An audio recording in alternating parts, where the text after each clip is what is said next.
हिमाचल प्रदेश की कुल 68 विधानसभा सीटों के लिए 12 नवंबर को मतदान संपन्न हो गए।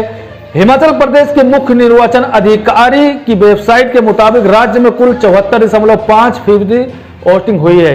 चुनाव आयोग के आंकड़ों के अनुसार सोलन जिले में सबसे अधिक 76.82% मतदान प्रतिशत दर्ज किया गया है।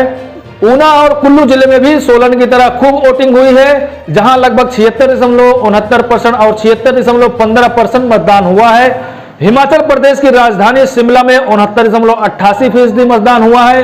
बम्पर वोटिंग के बाद साथ ही राज्य में अब नई सरकार की संभावनाओं पर चर्चा का बाजार गर्म है।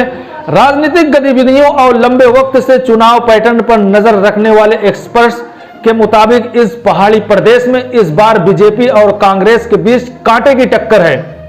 आइए जानते हैं किसकी राय में क्या रखा खास और किसकी बन सकती है सरकार। राज्य में कांग्रेस और बीजेपी ने काफी सूक्ष्म स्तर पर काम किया। बड़ी बात यह है कि यहां बीजेपी चुनाव नहीं लड़ रही थी, बल्कि प्रधानमंत्री चुनाव लड़ रहे थे, जबकि कांग्रेस की तरफ से हर कार्यकर्ता चुनाव लड़ रहा था। बीजेपी के सामने सबसे बड़ी चुनौती बागियों की रही। एक बागी तो ऐसा निकले जो प्रधानमंत्री द्वारा मनाए जाने के बाद भी नहीं माने और चुनाव लड़े। कपूर के मुताबिक बीजेपी के इश्तिहारों में पूर्व पीएम वाजपेयी जी की तस्वीर थी, जबकि कांग्रेस के इश्तिहार में पूर्व सीएम वीरेंद्र सिंह की तस्वीर थी और लिखा था, मुझे याद रखिएगा, कुल मिलाकर बीजेपी राष्ट्रीय मुद्दों पर जबकि कांग्रेस ने स्थानीय मुद्दों पर चुनाव लड़ा। कांग्रेस ने ओपीएस, महंगाई और बेरोजगारी और पेंशन के मुद्दों को प्रमुखता दी। यहां हर घर में सरकारी नौकरी करने वाले लोग हैं, लिहाजा पुरानी पेंशन का मुद्दा यहां बड़ा मुद्दा माना जाता है। पिछले उपचुनाव में भी स्थानीय मुद्दों की वजह से कांग्रेस यहां जीत चुकी है। राज्य में छोटे परसेंट मार्जिन से हार तय होती है। यहां बीजेपी की सबसे बड़ी समस्या बागियों की है।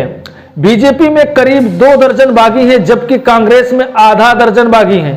कांग्रेस एक हद तक बागियों को मैनेज कर चुकी है, जबकि बीजेपी के बागी नहीं माने और मैदान में डटे रहे। बतौर शर्मा बीजेपी के बागी बी टीम के तौर पर काम कर रहे थे। ये कांग्रेस के लिए थोड़ी फायदेमंद हो सकती है। शर्मा ने कहा कि चूंकि हिमाचल छोटा राज्य है, इसलिए यहां कई सीटों पर 1000 से भी कम वोट से हार जीत तय होता है। ऐसे में अगर बागियों ने करीब 2 दर्जन सीटों पर खेल किया तो बीजेपी की राय बहुत मुश्किल हो सकती है।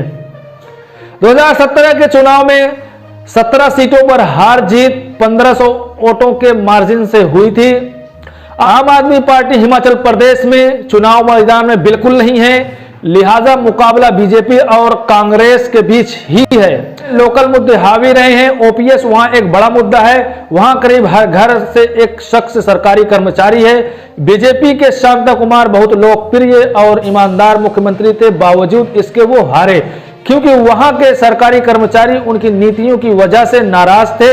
कांग्रेस जो भी मुद्दे उठा रही है वो स्थानीय जरूर हैं, लेकिन वो केंद्र से जुड़े मुद्दे हैं। यानी कांग्रेस स्थानीय मुद्दों के सहारे केंद्र पर भी निशाना साधती रही है। कांग्रेस ने यह चतुराई की, राहुल को हिमाचल से दूर रखा, क्योंकि अगर राहुल वहां जाते तो वो राष्ट्रीय मुद्दों की बात करते, उन पर बीजेपी लीड ले सकती थी।